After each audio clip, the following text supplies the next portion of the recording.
Axios, he has few enemies. Commentary magazine, perhaps his most important strength is his likability. New York magazine, the nice guy who finished first. But all that was before Elon Musk put up a certain post on X. The 56th Speaker of the United States House of Representatives, Mike Johnson, on Uncommon Knowledge now.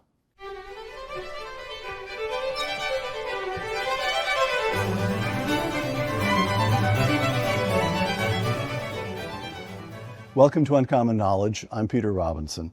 A native of Shreveport, Louisiana, James Michael Johnson earned both his undergraduate and law degrees from Louisiana State University, then worked for the Alliance Defense Fund, an organization devoted to defending religious freedom, free speech, and the sanctity of life, marriage, and the family.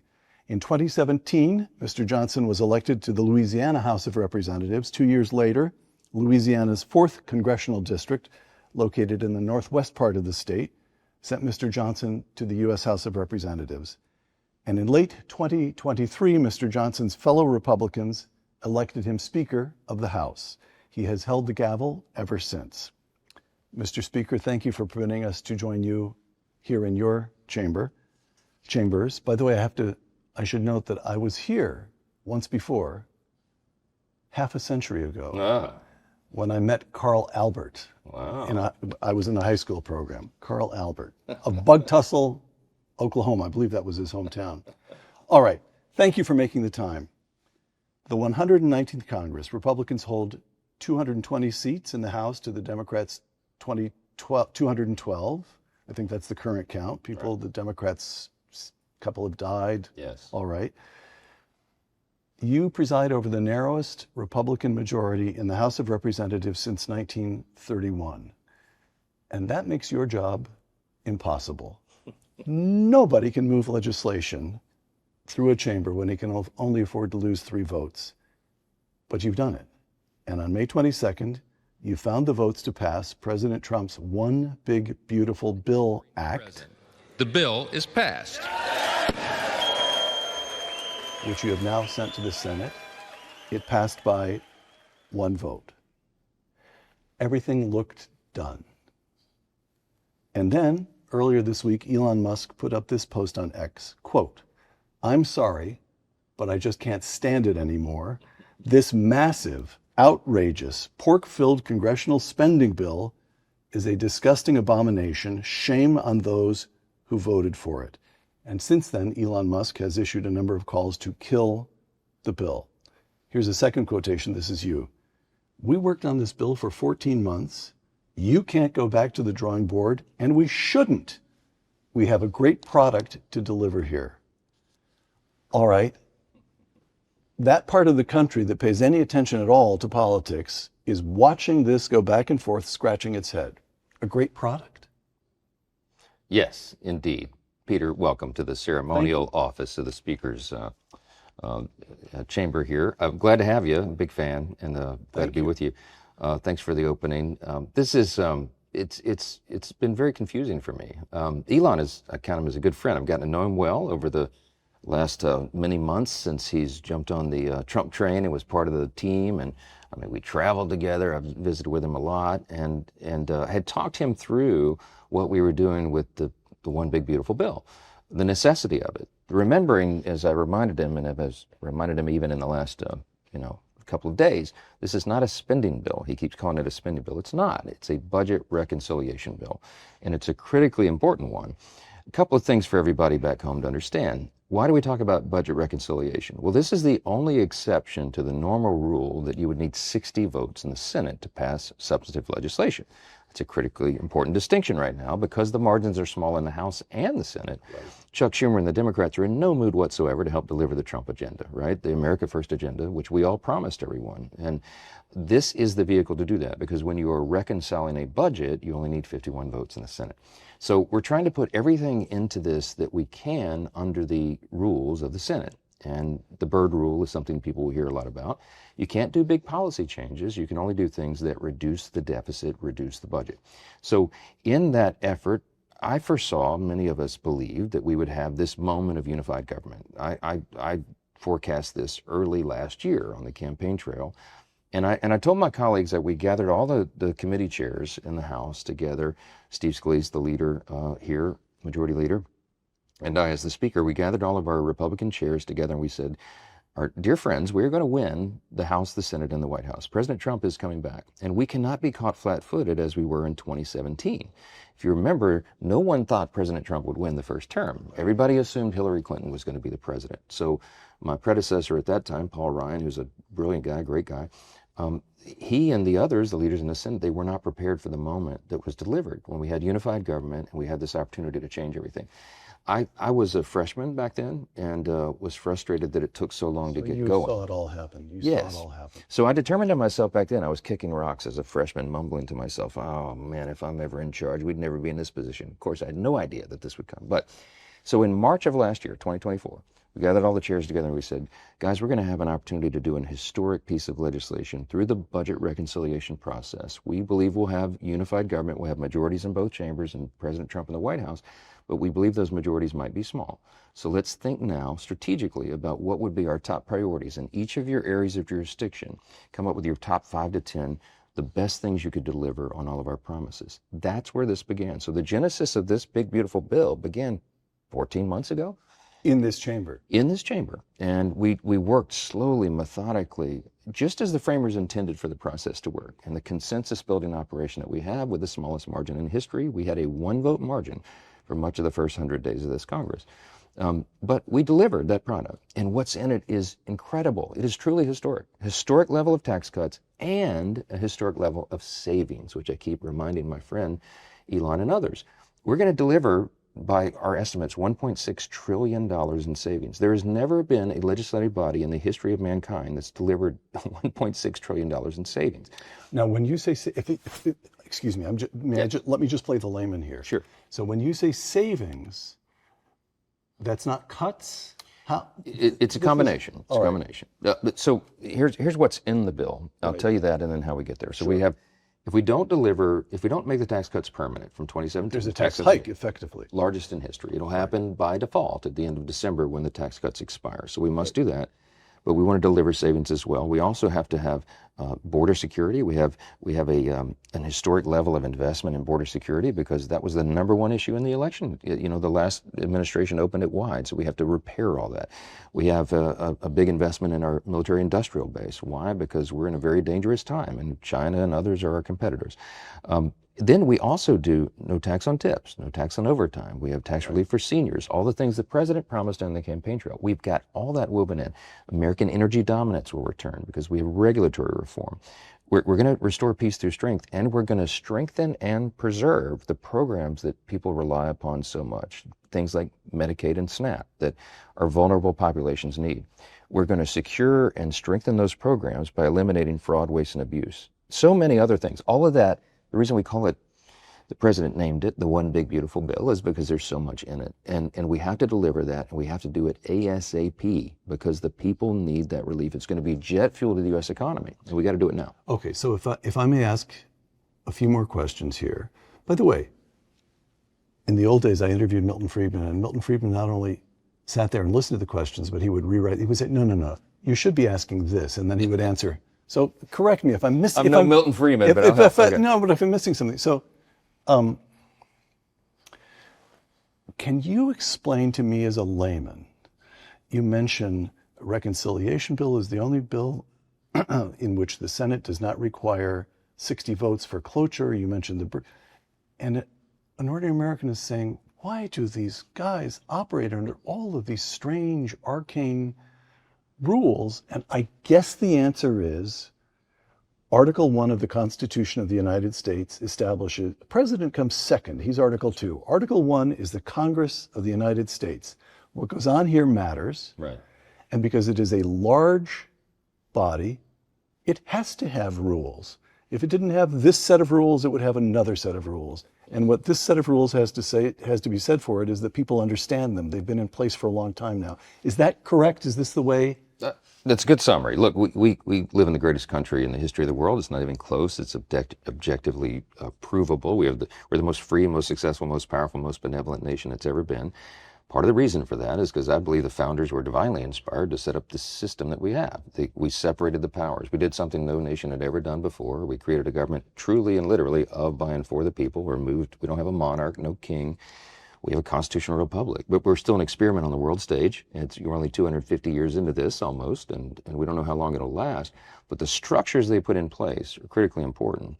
And this institution, while not perfect, is the best one in the world. It's the greatest deliberative body on the planet. The House and Senate operating as they do, with the separation of powers as we have, and with the checks and balances, and with all these safeguards that were built in. Now, they're frustrating sometimes because they seem archaic, and it takes a long time to move legislation. It takes a long time to build consensus, especially when you have small majorities. But you have to appreciate the genius of what this is. And it's created the greatest economy, the greatest nation, the strongest nation. So we respect it, even though we're frustrated by it sometimes. So I'm wondering if if you can take us through a little bit of the practical politics. You got this thing, the One Big Beautiful Bill Act, by one vote. So now, Elon, others in the press, I don't want to put words in Elon's mouth. There's a lot out there that on my X feed. I can only imagine what's on your X feed. I don't read it. It seems to suppose that you have the power to tell these guys how to vote. And that, of course, isn't so. No. These are independent human beings. What was it Sam Rayburn said, that being Speaker of the House is like trying to keep 435 frogs in a wheelbarrow? Okay. So generally, I just want to see if I understand the practical politics in brief.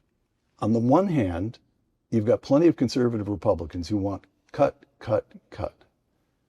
On the other hand, you've got more moderate Republicans. I'm thinking of 2 or 3 who come from upstate New York, who have older populations that they're representing, who would be more frightened about cuts in Medicaid, Medicare, who are saying, fellas, if we cut any more deeply, I'm going to lose my next election, and you can't get anything done if we lose this majority.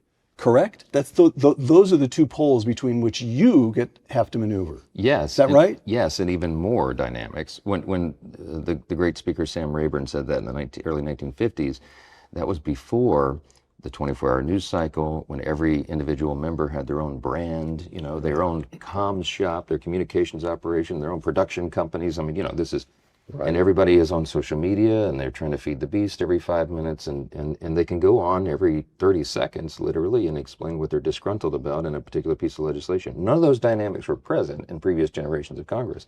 So it makes it very difficult to keep all that together. Yes, we have a very diverse Republican majority. There are members who are elected, for example, in districts that are rated R plus 26, means they lean far to the Republican side, right. Deep red districts. And I have members in our conference who are elected in districts that weigh heavily Democrat. They defy gravity and defy the odds to be elected. So they look at the same set of problems with very, very different lenses. They represent very different constituencies in many cases. And there's a wide range of opinion. People say all the time, how come the Democrats all stick together and Republicans don't seem to? The answer is pretty simple. Democrats really do think and act like a union. They are kind of socialist in their philosophy and their ideology, and they clump together and they take orders, and they're pretty monolithic. We, on the other hand, are very rugged individualists and deeply rooted in our philosophy and our principles, and I'm one of those guys, and I appreciate that until you have a 1-vote majority, right? So the delicate balance is, as you say, on a bill like this, you have the fiscal hawks, and I'm one of them. I lose sleep over the national debt, and I know that we've got to turn that trajectory. This bill is a historic step forward in doing that. But then you also have persons, as you said, who are in very tough re-elect situations every 2 years. They feel like they can't cut anything from government because there'll be a political backlash. And when the margin is so small, if we lose the majority, it will be a disaster for the country, because if the Democrats took over in 2026 in the midterm, they would impeach President Trump on the first week of that Congress. We've already seen the movie, right? So everything would be 2 years of wasted time. Totally wasted time. They would just, the economy would be destroyed. It would be a disastrous situation. So we have to not only deliver on the legislative agenda, we have to keep the politics in central focus as well. And I've got to make sure that we win that midterm election and grow the majority so that we can give President Trump 4 years, not just 2, and we can deliver on this step-by-step process that we've designed. So you said several times now that this bill is actually going to reduce the deficit, not add to it. Yeah. A lot of people don't think so. So let me set up the figures and give you a chance to answer. Sure. The figures run as follows. You have all this stuff memorized. You live it every day. The federal deficit during the current fiscal year is going to come in at $1.9 trillion. Total federal debt, $36 trillion. About 100%, this is on the most conservative estimate I could find, about 100% of GDP, by far the highest since the Second World War. By the way, nobody can blame you for that. Yeah. Took a long time to get in this situation. Exactly. Then we come to the question of scoring. Let me set this up because it's so easy to get lost in quite complicated matters, but this is one where we do have to spend a little time on it because it's become an issue in the last 48 hours. Right. The Congressional Budget Office says the BBB, the big beautiful bill, will add $2.4 trillion in debt, to the debt over the next decade. The Office of Management and the Budget, the White House's scoring operation, has just come out with a new score that says no, it will do just what you said a moment ago, cut $1.6 trillion over the same period. As best I can make it out, I'll set this up and then give it to you. One component of the new OMB scoring involves these Trump tax cuts of the first term, and it says those should be treated as settled policy, not a new, fair enough, not anything new. But one component is that the tariffs will bring in federal revenues. And I have to say that got my attention because here we have Russ Vought, the director of OMB, and by all press accounts, a fiercely, if not deranged conservative. Right. And yet on tariffs, every economist will say, all right, so foreign governments or foreign entities may pay some portion, maybe even most of the tariffs, but the American people will pay some. And Russ Vought, of all people, is coming forward and saying, no, no, no, no, no. We're going to be getting the deficit under control. And one way we're going to be doing it is by taking even more money from the American people for the federal government. So even on this argument that you're going to be cutting debt over the next decade, there's something very disheartening right in the middle of that, isn't there? So talk me out of it. Yeah, this is pretty easily explained. Okay, good. So go slowly for me. Okay, right. You're talking to here. The CBO, the Congressional Budget Office, is supposed to be a neutral arbiter. They're supposed to be nonpartisan and all that, right? It was a study that came out about a month ago, a government accountability group, and they went to check into the backgrounds of the actual number crunchers at CBO, and 84% of them are dyed-in-the-wool Democrats, donors to Elizabeth Sanders and Bernie Sanders, Elizabeth Warren, and the others.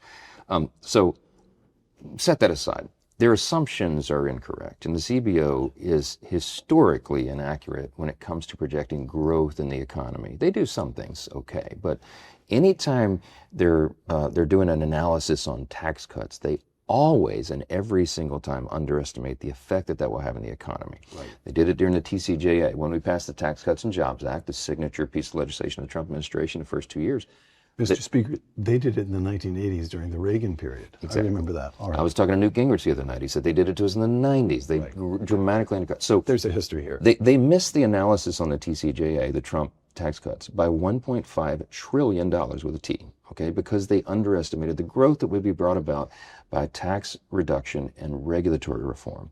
We're going to do that same thing this time on steroids, right? Because President Trump had 4 years to think through this and plan it. We did as well. And the big, beautiful bill takes the same principles and policies of the Tax Cuts and Jobs Act of 2017, but expands it dramatically. So we have a massive collection of pro-growth policies in the one big, beautiful bill. We believe, I know, that they are dramatically underestimating the growth that will be brought about in the economy. We have to get our fiscal house in order, we have to do two things. We have to reduce spending, which we are, and we have to foster true growth in the economy again at rapid levels quickly and so that it's sustained. This is what that will do. They are assuming, and that number the CBO put forth, an anemic 1.8% growth rate over 10 years. Never in U.S. history have we sustained less than 2% for 10 years. It's just not even real. They're discounting the growth, and they are not making any account whatsoever for tariff revenue or the new trade agreements, the fixing the imbalances, none of that. That's all off the table. So it's a very myopic and I think very close-minded view of what will actually be accomplished here. Russ Vought, to your point, runs the Office of Management and Budget. He's probably one of the greatest known fiscal hawks in America, and rigid about these things. And he's done the math and carefully calculated that what we're saying is true. We are basing this not on hopeless, groundless optimism, but what we experienced in the first Trump administration. Everybody will remember, before COVID, I mean, it seems like 20 years ago now, but the first 2 years of the Trump administration, because of those pro-growth policies, reducing taxes, reducing took off like a rocket. Right. We're the greatest economy in the history of the world. Everybody was doing better. Every demographic, more jobs, more opportunity, higher wages, more job participation. We're going to do that again, but we're going to do it on steroids. The tariff revenues don't bother you? Look, I'm a Reagan Republican, and that I always fashioned myself that way. And one of our core principles is free trade. But every time I would talk to President Trump about it over the last 9 years, he would say free and fair trade. Fair point, right? Look, there was a blind spot that many of us had, Peter. Like, we were still living in the relic of the World War II era. If you think about it, after World War II, America emerges as a superpower. Europe has to be rebuilt. Everybody does all the trade arrangements and agreements. And they said, well, Americans can afford it. We can't. Let's charge them a massive tariff, and they won't do it to us. And so there's this huge disparity that was out there. And in some places, over 100% difference between the tariffs. The president's 100% correct on that. And what he's done to shake it up, while it made people nervous initially, it's going to pay off now. And we didn't have this massive increase in inflation and consumer prices that everybody projected. And I think it's settling out in time to have met the objectives and to get us in a better position. It's going to be good for the country. All right. Here you are on X, I'm quoting you again, and here you are replying to the charge that the BBB, Big Beautiful Bill, did not codify the Doge, the cuts, the waste, the fraud, and so forth that Doge identified. Oh, you're rolling your eyes. Yeah, because you've only answered this one 300 times right, already, right. But let's take it. The House is eager to act on Doge's findings. We will do that in two ways. One, when the White House sends its rescission package to the House, and a first rescission came up here yesterday, I believe. Yes. Two, the House will use the appropriations process to implement President Trump's 2026 budget. So let's take those in turn. You're arguing, folks, I'm a conservative. I promise you this is the best bill we could have gotten, and it's actually pretty good, but it's just the beginning. Correct? That's the form of your argument. That is it. All right. Yes. So rescissions and then the appropriations bill. Very important to understand why that is, because we were talking about the archaic rules. Yes. Okay, so when you're doing a budget reconciliation bill, which is what the One Big Beautiful Bill is, you cannot make changes to discretionary spending. So what the Doge cuts have been focused on is those areas. There's two categories of spending in the federal government. Mandatory spending is on the programs Social Security, Medicare, Medicaid. 2/3 of the federal budget. Roughly. Exactly. Right. It's 74% of spending, which is on autopilot, which is frightening. Okay. That's something we have to address, and we have a plan to do it. But right now, when you're reconciling the budget, you can only deal with those categories. We don't have any ability to handle discretionary spending changes in reconciliations. It was never possible. So it was impossible under the rules. So the way we're going to codify the Doge savings, which I am a big fan of. I mean, I've celebrated Elon's efforts. It's heroic and patriotic. He and I worked on this together. I went and met with him in early February when he was just getting started, and I said, Elon, there's a 3-step process for us to be able to make this permanent, not be a flash in the pan, right?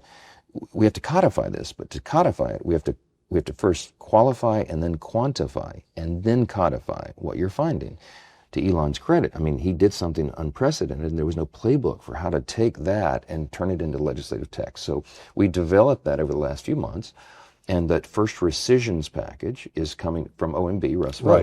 Right. They've done the qualify and quantify part. Now we're ready to codify. By the way, where does the qualify and quantify exist? Is that at OMB? OMB and Treasury. Well, Doge says, hey. Do you have people working on it up here? Yes, it's a combination. It's a lot of moving parts to this. But in short summary, in layman's terms, Doge says, hey, we found these atrocities, overspending, fraud, waste, and abuse. We're going to send it over to you, make sure our math is right and we got the right accounts, and they do all that, and it's all verified in that way. And then it's set up, and then Office of Management and Budget does another calculation to say, okay, well, that's right. We shouldn't have been funding transgender operas in Peru under USAID, right? We obviously did not intend that. It was not the intention of the Article 1 branch of Congress. We got to claw that back. So a rescission package has been sent to us. It's foreign aid spending that was Largely egregiously abused. USAID. Yes, largely right? that. And then Corporation for Public Broadcasting, because NPR and PBS have been abusing the system for quite some time with their non-objective coverage, et cetera. So that comes over to us for Congress to then evaluate and vote upon, and we're going to pass that. And we'll be able to claw back those savings. That's the first of a series of rescissions package that are being planned, because they're doing the qualify, quantify on other DOGE savings and other things that Russ Vought and OMB were already planning. We're going to do that. Then we have the actual spending bills, the actual appropriations process, right? Where we're going to spend less because now we have new analysis. See, what I told Elon is that what's really great about the DOGE effort is that it's a new paradigm. It's a paradigm shift, because the framers of this grand system we have, they wanted a small federal government. They wanted most of the power reserved to the states. As we know, that's our system, right, in federalism. And for the federal government to do its limited number of responsibilities, they expected Congress to have careful oversight over what was done. The problem is, for lots of reasons, over the decades, Congress got less and less oversight ability because the bureaucracy grew and they began to hide the data. So look, we've tried. I've been in Congress 9 years. We try to do oversight in our areas of jurisdiction. We ask the agencies to come in and testify. We look at documents. We look for we've subpoenaed information before. And they just stiff you, essentially. Well, they just don't show us all the detail that Elon was able to find. Why? Because he got inside the belly of the beast. He had access to the real accounts, and he has magic algorithms crawling through the data to find irregularities. We never had that capability. The technology didn't exist before, and we never had a person with that kind of stature with the imprimatur of the president who was bold enough to do it, to actually crack the code, and they did. So it's changed the way accountability in government works, and we're going to continue that as a theme going forward. So could I, this question of continuing DOGE's work, could we pause on that for just a moment? So the big news is that Elon has gone back to Austin to run Tesla and SpaceX, which everybody knew he was going to sooner or later. And then there's this, I live in California, but I could almost feel Washington heave this sigh of relief. And yet on the other hand, I know, for example, because he's a friend of mine, there's a young, brilliant tech guy called Sam Korkos, who's now been made Chief Information Officer down at Treasury. And the Secretary of the Treasury thinks very highly of this effort. And the notion that the IRS needs updated systems, in other words, as best I can tell, there are Sam Korkoses or versions of him who came to this town with DOGE and are either still with DOGE or have already been brought into the departments. So it really is, well, you use the term paradigm shift. That's not just fancy talk. There are people in place who are going to continue this effort, correct? Yes, and I told Elon, and we've had delightful conversations about this. I said, Elon, you think of this as a data analyst and a scientist. I look at it as a constitutional law attorney and a historian and a legislator. This is about more than saving money. We're going to restore the framers' original vision for how this is supposed to work. You all are going to leave behind this new paradigm that will allow Congress to have actual oversight again at a real granular level, where we can actually do line by line auditing of the government, right? That hasn't been a thing here for quite some time, as amazing as that sounds. So it's true, and it will continue, and it's larger than any individual. It's larger than Elon. It's a new system that is put in, and it's an efficiency, streamlined system. So the exciting thing about it is now also there's at the state legislative level around the country, state legislatures like in my home state Louisiana are creating DOGE committees. You know, they're doing it at city council levels in my state and others. So it's brought about a new awareness and a new sort of expectation of accountability. And now that we have the technology, we have the algorithms and the things that can go through the data. We don't have old books and paperwork in warehouses anymore. Now it's digital.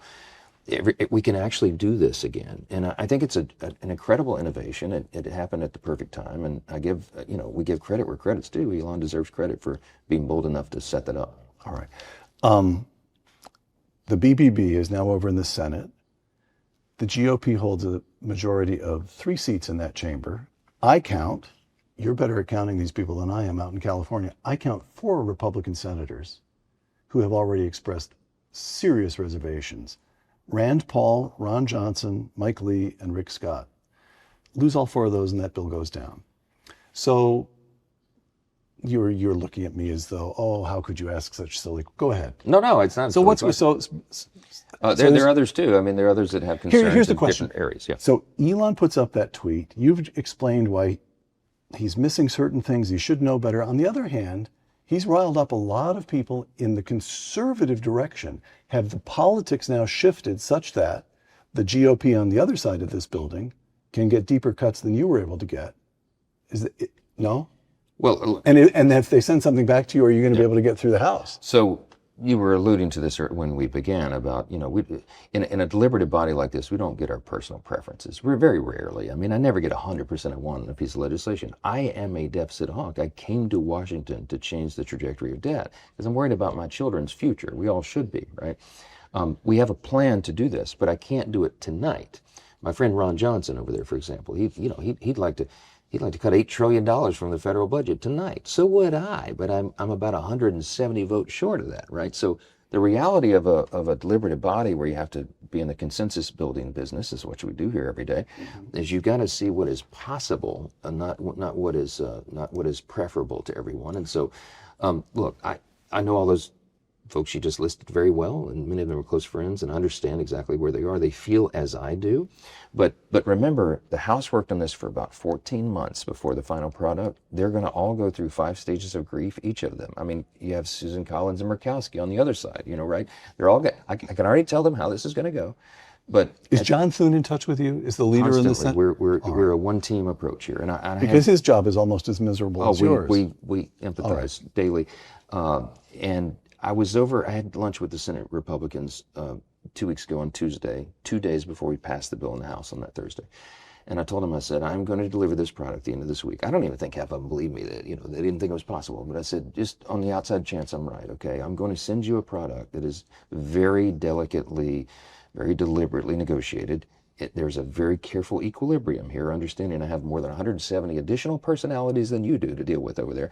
And it took us a long time to get there. And I said, I'm crossing the Grand Canyon on a piece of dental floss here, okay? I know you have lots of preferences and you'd like to improve the legislation, and I would welcome you to do that. But you have to recognize you cannot modify it much, because if you load me up on one side or the other, we're not going to cross the canyon. And all of us fall together, you understand, because the entire agenda is wrapped into this legislation. The entire Trump agenda, the entire America First agenda, all the promises we've made.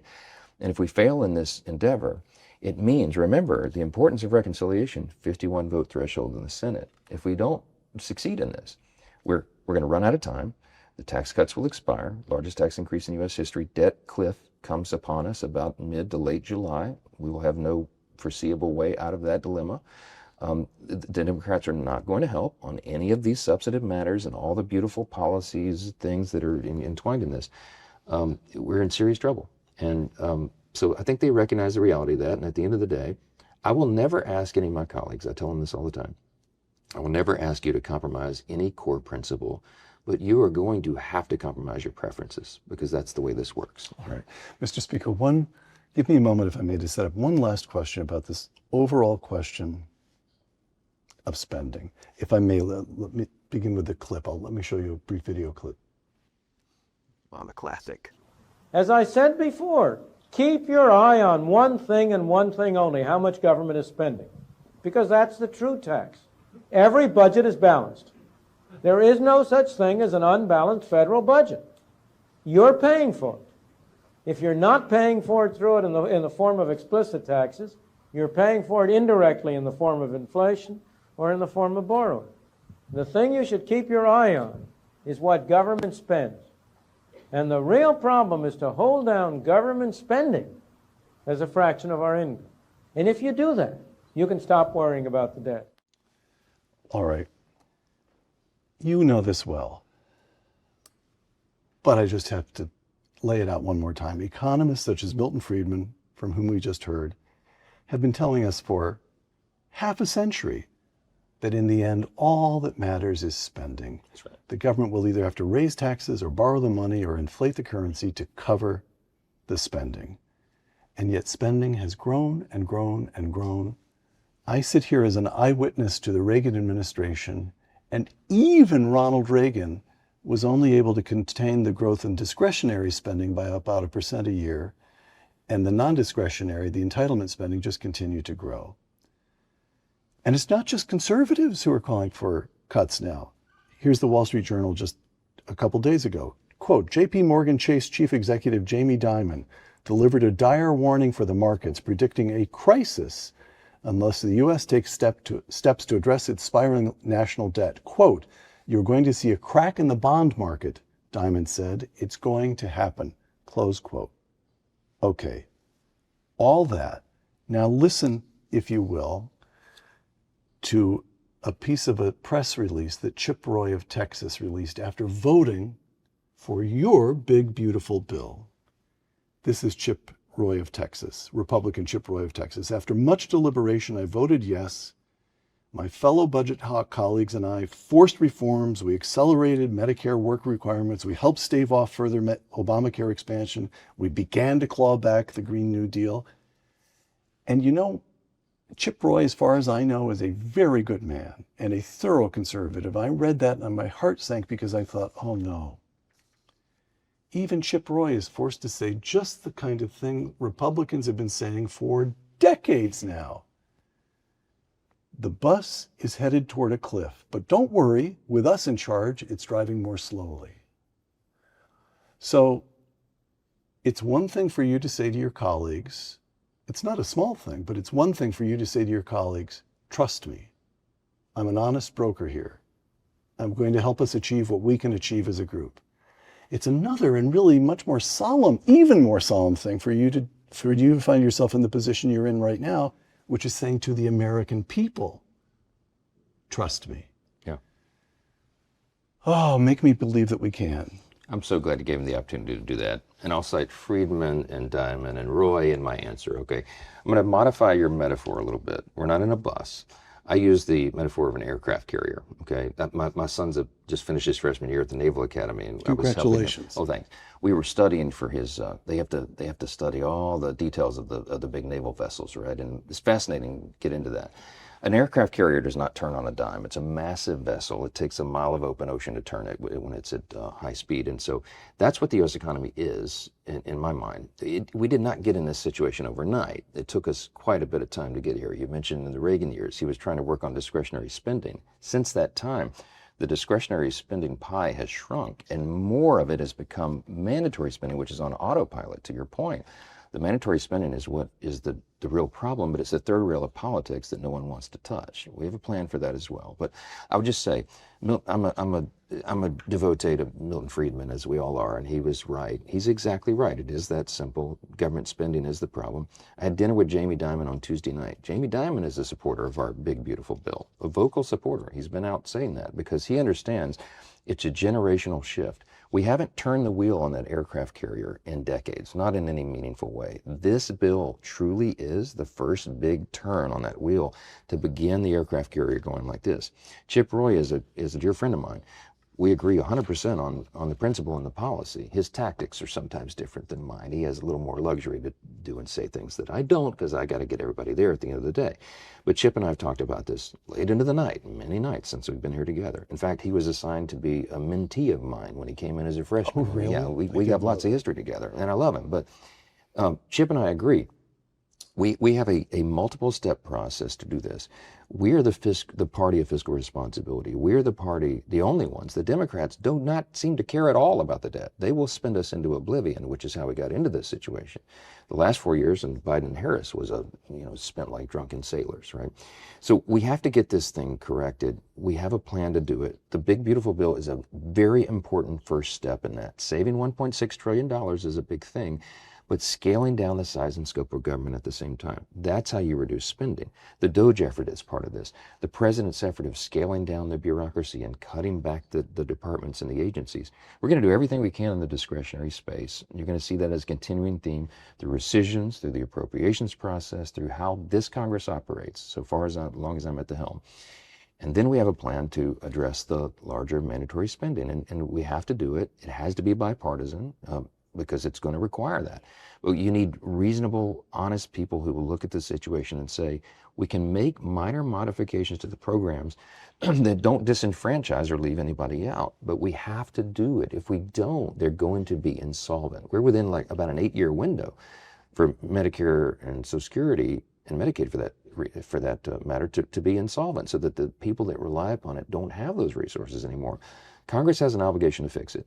Congress has had that obligation for decades, but it hasn't been done. And so we're going to have to build into the membership the understanding and the resolve to do the right thing.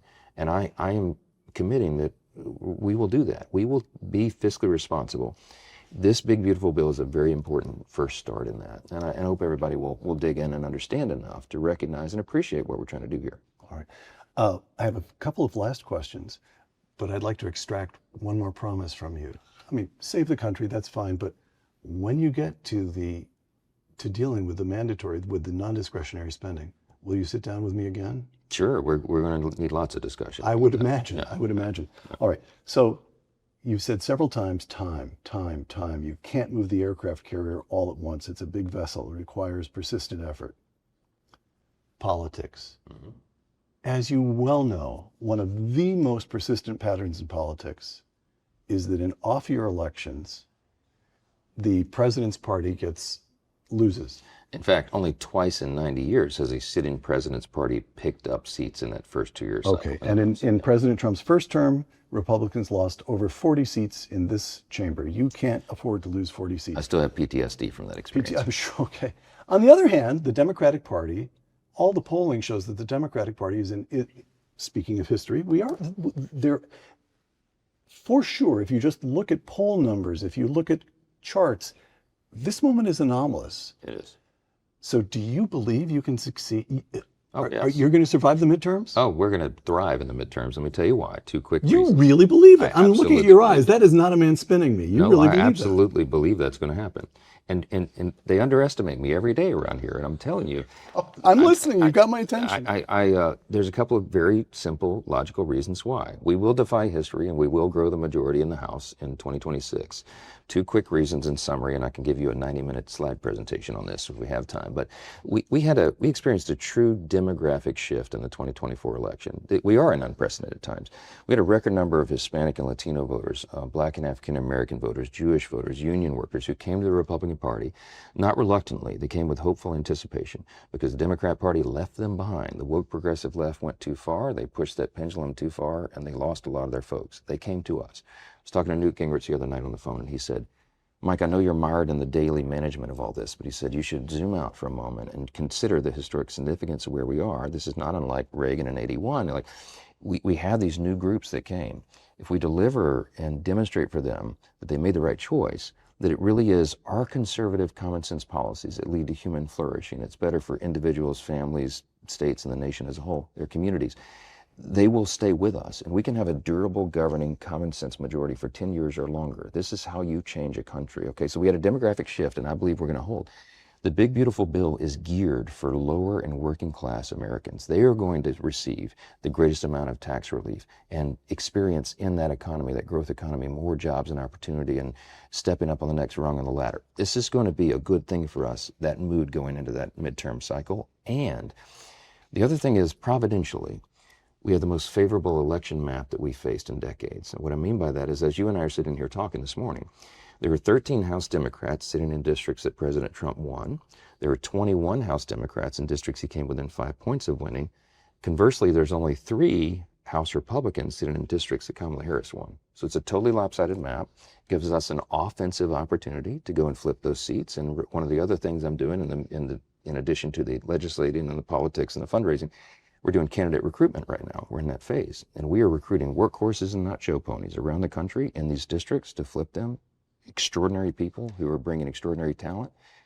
I'm convinced we're going to grow the majority by winning those seats. Mr. Speaker, your staff is just off camera. Apparently, you have a large institution to run. Yes. So I have just one last question, and you may limit it to one word if you'd like to.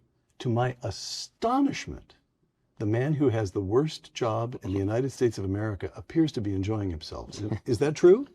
It's about perspective, you know. I mean, it's not an easy job. I'm a wartime speaker. I have been in 5th gear since October 25th of 2023. There's no break. There isn't. You can't. I can't take my hand off that wheel on the aircraft carrier for 1 second. But I understand that it's a duty and a calling. That's how I see it. And I'll leave you with this. My great solace is what John Quincy Adams said. You know, he was the hellhound of slavery, you know, and he was president, but then he came to serve in the House because he wanted to eradicate slavery, right? And he kept bringing the resolution over and over to end it, and he kept failing. And as the story goes, I know where he was sitting, allegedly, or by legend, in Stat Hall, the old House chamber, when a younger member of Congress went up to him and said, they still called him Mr. President, why are you doing it? The resolution is going to fail again. Why? And he said, young man, duty is ours, results are God's. Right? It's a great, liberating way to live. And that's my perspective. And so I'm trying to be a happy warrior like Reagan taught us to do. And I'm convinced America is the greatest nation in the history of the world. I'm convinced that God has given us another chance to save it. And that's why I keep doing this job and keep smiling. They can't bring me down. Mike Johnson, 56th Speaker of the United States House of Representatives, thank you. Thank you. For Uncommon Knowledge, the Hoover Institution, and Fox Nation, I'm Peter Robinson.